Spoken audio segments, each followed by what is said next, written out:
Hai, welcome to my YouTube channel Eva Sofia. Channel ini cocok banget buat kalian yang suka pelajaran ekonomi. So, stay tune terus materi pembelajarannya sampai akhir ya. Jangan lupa tombol like, komen, dan subscribe ke channel ini karena subscribe itu gratis. Dan mari kita langsung aja mulai ke video pembahasannya. Assalamualaikum warahmatullahi wabarakatuh. Halo semuanya, perkenalkan nama saya Eva Sofia Suhandi. Saya adalah mahasiswa program studi pendidikan ekonomi akuntansi semester 3 di kampus STKI PPGRI Sukabumi. Pada kesempatan kali ini kita akan belajar mengenai kebijakan moneter dan fiskal. Pada video pembelajaran kali ini kita akan membahas 4 hal. Yang pertama yaitu tentang pengertian, tujuan, instrumen dari kebijakan moneter. Yang kedua adalah mengenai pengertian, instrumen, tujuan dari kebijakan fiskal. Yang ketiga adalah tentang perbedaan kebijakan moneter dan fiskal. Dan yang keempat adalah mengenai bagaimana penerapan kebijakan moneter dan fiskal di Indonesia. Dalam Kamus Besar Bahasa Indonesia, moneter berarti mengenai uang atau segala hal yang berhubungan dengan uang. Dalam istilah ekonomi, kebijakan moneter dimaknai sebagai kebijakan yang diambil oleh suatu negara, dalam hal ini otoritas keuangan, untuk menjaga stabilitas keuangan di suatu negara tersebut dengan cara mengatur peredaran jumlah uang yang beredar di masyarakat. Adapun pelaksana dari kebijakan moneter ini adalah Bank Sentral, yang dimana di Indonesia Bank Sentral itu adalah Bank Indonesia. Materi selanjutnya yaitu mengenai tujuan kebijakan moneter. Ada 4 tujuan utama dari kebijakan moneter. Yang pertama untuk menjaga stabilitas ekonomi suatu negara, dalam hal ini dengan cara mengatur peredaran uang yang beredar di masyarakat.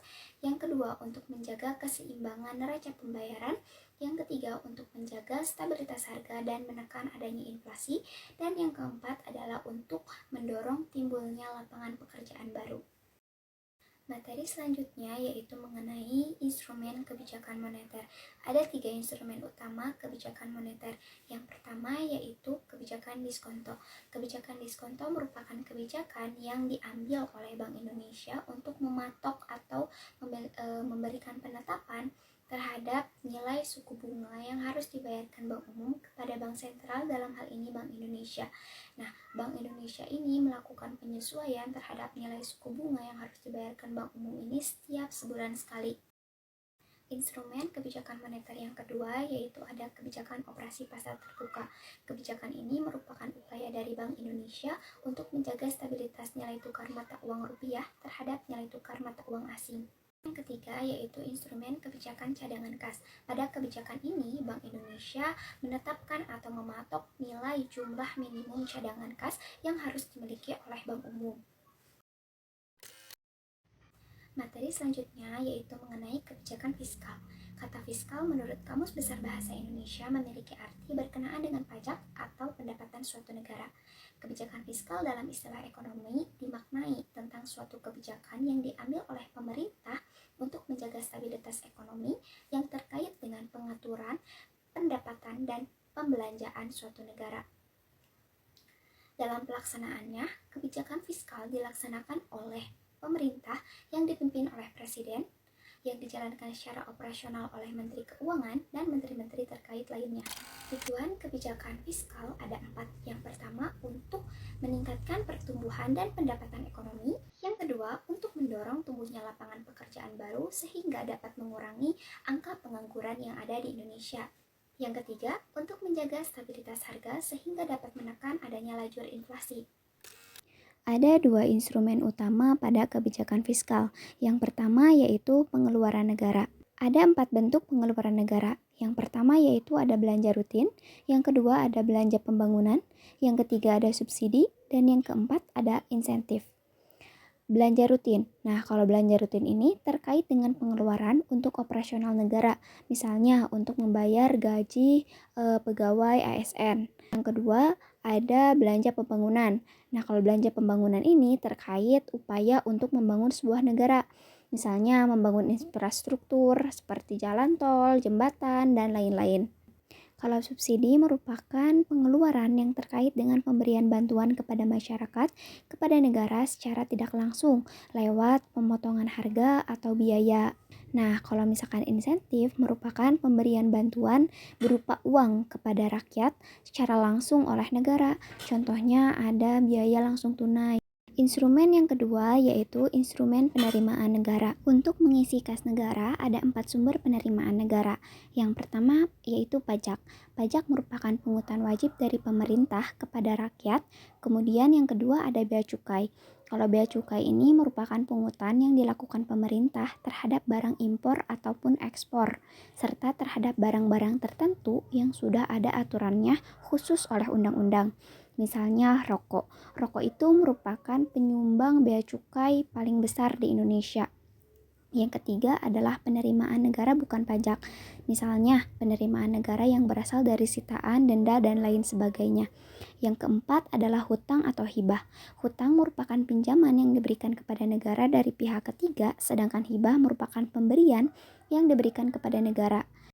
Selanjutnya adalah kebijakan ekspansif dan kontraktif yang diterapkan pada moneter dan fiskal. Kebijakan ekspansif merupakan kebijakan yang diambil dengan tujuan untuk meningkatkan pertumbuhan ekonomi, lapangan pekerjaan, mendorong investasi, serta tumbuhnya daya beli masyarakat. Kebijakan ekspansif ini diambil pada saat kondisi perekonomian sebuah negara mengalami penurunan.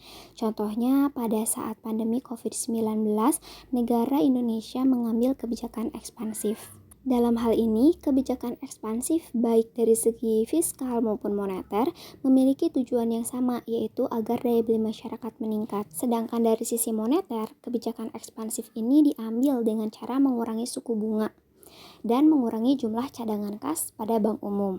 Kebijakan ini tentunya diharapkan dapat mendorong jumlah uang yang beredar di masyarakat.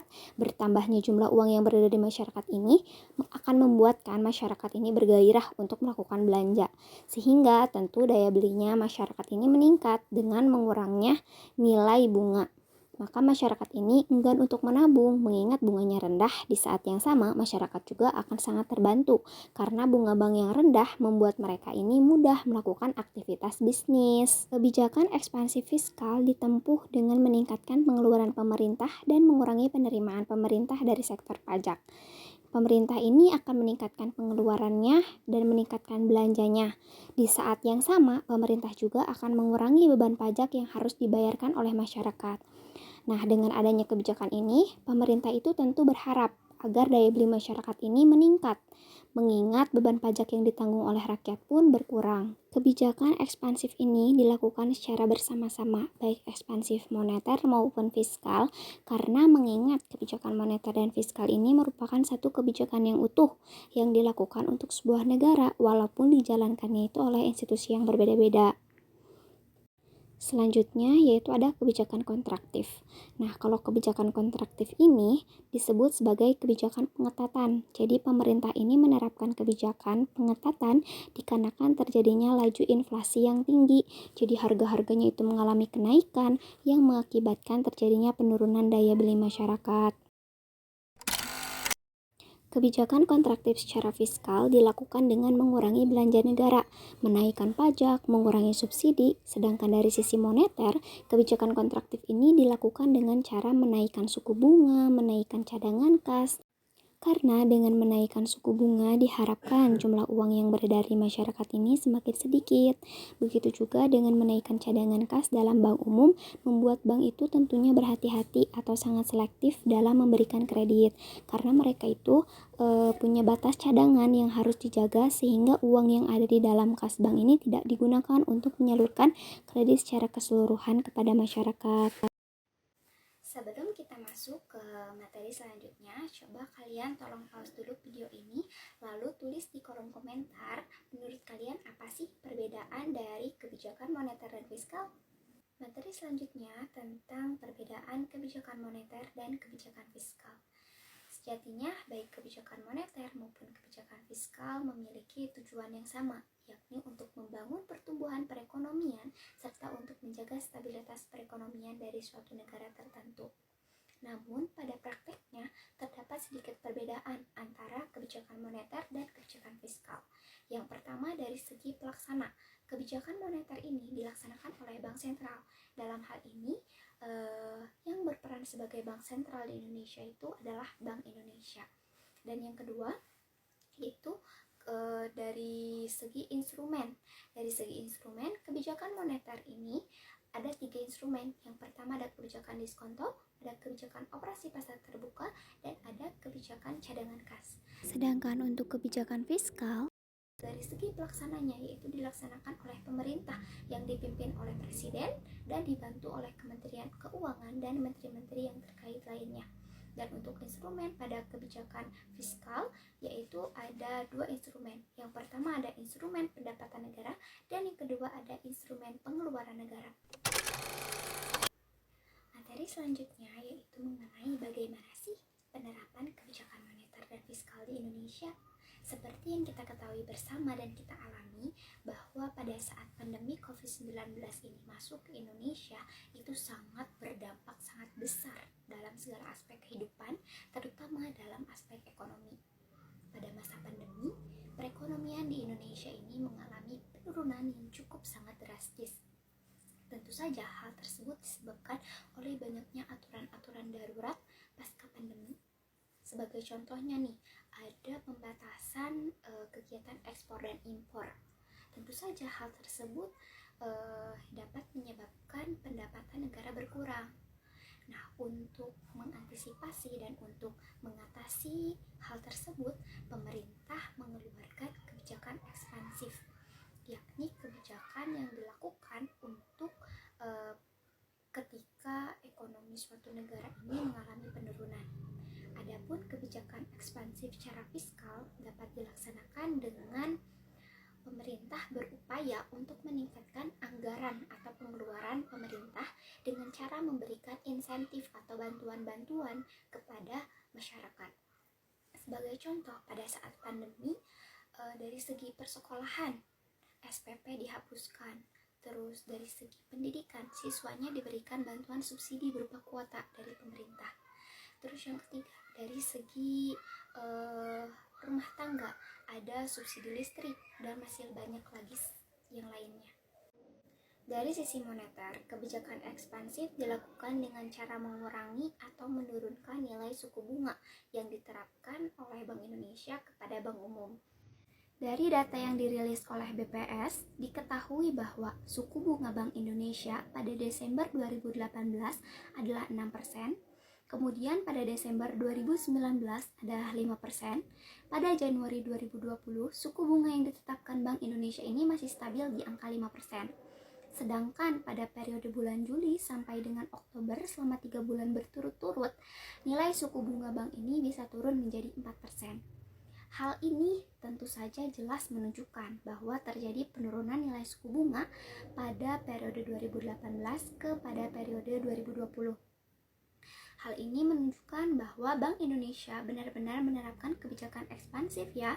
Berdasarkan data yang diperoleh, diketahui bahwa 22,3% pengeluaran negara ini meningkat pada periode bulan April sampai dengan bulan Juni. Sedangkan pada periode bulan Juli sampai dengan September, pengeluaran negara ini meningkat sebesar 16,9%. Nah, angka ini jelas sekali menunjukkan bahwa keberadaan sisi fiskal pemerintahan Indonesia ini menerapkan kebijakan ekspansif. Nah, itu adalah materi terakhir tentang video pembahasan materi kali ini, yaitu mengenai kebijakan moneter dan fiskal. Oh iya, untuk teman-teman yang masih memiliki kebingungan atau memiliki pertanyaan tentang materi ini, coba aja tulis di kolom komentar ya, nanti aku jawab. Terima kasih buat kalian semua yang udah menonton video ini sampai akhir. Semoga videonya dapat bermanfaat ya. Wassalamualaikum warahmatullahi wabarakatuh.